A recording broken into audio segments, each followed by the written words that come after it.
Universidad Autónoma de Sinaloa, Facultad de Medicina, Fisiología, Profesor Dr. Luis Alberto González García, presentando el tema de mecanismos de acción hormonal por Ortiz González Miriam Carelli. Existen mecanismos por medio de los cuales las hormonas actúan sobre células blanco, que van a depender de la naturaleza química de las hormonas. Aquellas que no son polares, que son lipofílicas, por ejemplo, esteroides, tiroxina, pueden pasar con facilidad a través de membranas plasmáticas para unirse a proteínas receptoras que están dentro de sus células blanco, citoplasma, núcleo, para que esas proteínas receptoras regulen la expresión del gen. En un mecanismo diferente, en las hormonas polares, por ejemplo, catecolaminas, polipéptidos, glucoproteínas, que estas no entran a sus células blanco, sino que se unen a receptores sobre la membrana plasmática, a diferencia de las no polares que atraviesan con facilidad la membrana y se unen a su receptor.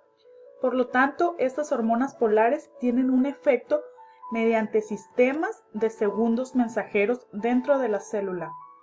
Entonces, la sangre lleva las hormonas hacia cada célula del organismo, célula blanco, que tiene proteínas receptoras específicas para responder a una hormona determinada. A eso se refiere el término especificidad. Veamos más a fondo las hormonas que se unen a proteínas receptoras nucleares como las esteroides y tiroideas lipofílicas, que no viajan disueltas en la porción acuosa del plasma, sino que son transportadas a sus células blanco, que están fijas a proteínas transportadoras en el plasma, para después disociarse en la sangre, pasar a la membrana plasmática y entrar a la célula donde va a encontrar sus proteínas receptoras. Veamos esta imagen donde nos explica de una manera más clara, más sencilla, este mecanismo de acción de hormona esteroide, por ejemplo. En primera instancia, vemos la hormona esteroide que se transporta unida a una proteína transportadora en el plasma. Se disocia para poder pasar por la membrana de su célula blanco. Después, la hormona se une a receptores que pueden estar en el citoplasma, ese que vemos aquí. Se le conoce como receptores de hormonas nucleares porque funcionan dentro del núcleo para activar la transcripción genética y que se dé la producción de RNA mensajero. El receptor unido a hormona se transloca hacia el núcleo, donde se va a unir al DNA. Esto estimula la transcripción genética, lo que da como resultado la síntesis de un nuevo RNA. Este nuevo RNA recién formado codifica para la producción de nuevas proteínas que producen los efectos hormonales en la célula blanco. De esta manera, los receptores de hormonas nucleares funcionan como factores de transcripción que primero deben activarse mediante unión a sus ligandos hormonas. Vemos que cada receptor de hormona nuclear tiene dos regiones, o también llamados dominios. Un dominio de unión al ligando y un dominio de unión al DNA.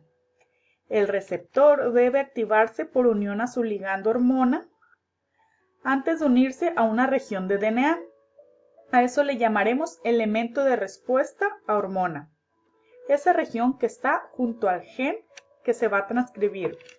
Entonces, cada proteína nuclear receptora de hormona tiene un dominio de unión a ligando y un dominio de unión a DNA. La unión de la hormona hace que el receptor se dimerice sobre los medios sitios del elemento de respuesta a hormona, lo cual estimula la transcripción genética, es decir, síntesis del RNA mensajero que vemos aquí. Veamos otro mecanismo de acción de una hormona no polar, como el caso de la hormona tiroidea. Sabemos que la hormona es secretada por la tiroides, es decir, T4 o tiroxina o T3 tetraiodotironina. Al igual que la hormona esteroidea, esta tiroxina viaja en la sangre unida a una proteína transportadora, principalmente globulina transportadora de tiroxina, o conocida también como TBG. Pero dijimos que también secreta una pequeña cantidad de triiodotironina, T3. Sin embargo, las proteínas transportadoras tienen afinidad más alta por T4 que por T3. Por lo tanto, hay más T3 libre en el plasma que la T4. Solo la tiroxina y T3 libres pueden entrar a las células blanco, ya que la tiroxina unida a proteína sirve como reservorio de esta hormona en la sangre. Por eso es que cuando hay una extirpación de la tiroides, hay que esperar unas semanas para que aparezcan los síntomas de hipotiroidismo. Pero bueno, para no desviarnos del enfoque de este video, vemos la tiroxina T4 es transportada a la célula blanco y está unida a una proteína transportadora en el plasma que se va a disociar de su transportador para poder pasar a través de la membrana plasmática de su célula blanco, igual que en el mismo mecanismo anterior del esteroide. Ya en el citoplasma, T4 se convierte en T3, en triiodotironina, es decir, que va a usar proteínas de unión para entrar al núcleo. Y entra en el núcleo, se forma el complejo hormona-receptor que se va a unir al DNA, lo cual estimula la síntesis del RNA mensajero. Este RNA mensajero recién formado codifica para la síntesis de nuevas proteínas que producen los efectos hormonales en la célula blanco.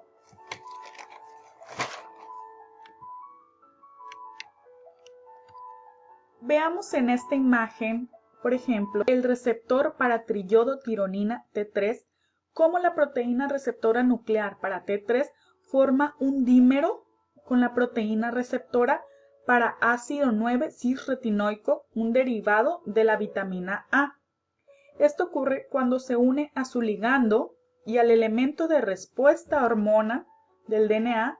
Así se requiere ácido 9-cis-retinoico para la acción de T3, y ya que se forma el heterodímero formado en el DNA, estimula la transcripción genética para la formación de un nuevo RNA mensajero.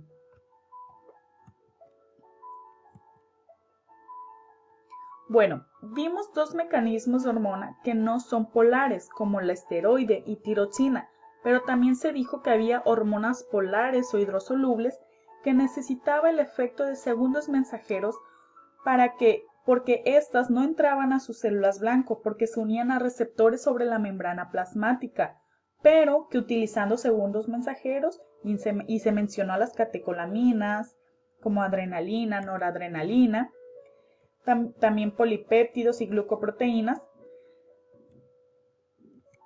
Cuando estas hormonas se unen a proteínas receptoras de membrana, deben activar proteínas específicas en la membrana para producir segundos mensajeros que se requieren para sus efectos, como la activación de adenilato ciclasa, fosfolipasa C y tirosina sinasa.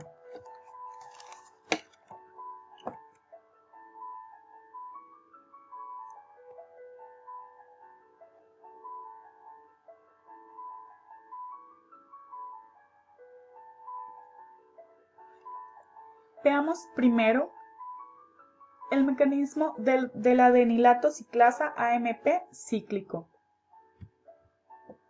¿Qué vemos en esta imagen? La hormona se une a su receptor en la membrana plasmática de la célula blanco. Esto causa que se disocien la proteína G, alfa, beta, gamma, lo que permite que la subunidad alfa libre active la adenilato ciclasa, pues esta enzima cataliza la producción de CAMP, que elimina la subunidad reguladora de la proteína sinasa, que está inactiva. La proteína sinasa activa fosforila a otras proteínas enzima, lo que activa o desactiva enzimas específicas. De este modo produce los efectos hormonales sobre las células blanco.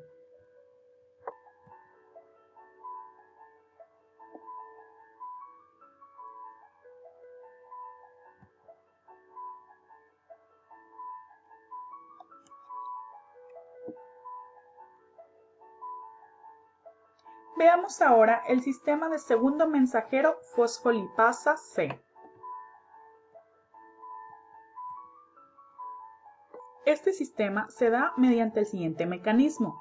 La hormona se une a su receptor en la membrana plasmática de su célula blanco, lo que causa la disociación de proteína G, y una subunidad de proteína G viaja a través de la membrana plasmática activando la fosfolipasa C, que va a catalizar la desintegración de un fosfolípido de membrana particular hacia DAG, diaglicerol, e inositol trifosfato, o IP3, como muestra aquí. El IP3 va a entrar en el citoplasma y se va a unir a receptores en el retículo endoplasmático, lo que causa la liberación de calcio almacenado que a continuación se difunde al citoplasma, donde aquí ya va a actuar como un segundo mensajero para promover los efectos hormonales en la célula blanco. Por último, el sistema de segundo mensajero de tirosina sinasa. Bueno, pues sabemos que la insulina promueve el transporte de glucosa y aminoácidos y estimula la síntesis de glucógeno, grasa y proteína en sus órganos blancos, principalmente hígado, músculos esqueléticos y tejido adiposo. Estos efectos se logran por medio de un mecanismo de acción de la insulina.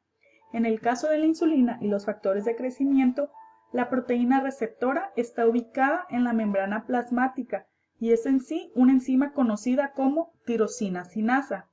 De ahí es donde explico este mecanismo. Vemos en la imagen que tenemos el receptor de insulina, aquí está, que consta de dos partes, una, dos, cada una de las cuales contiene una cadena polipeptídica B, que como vemos abarca la membrana plasmática, y una cadena alfa que contiene el sitio de unión que se va a unir a la insulina.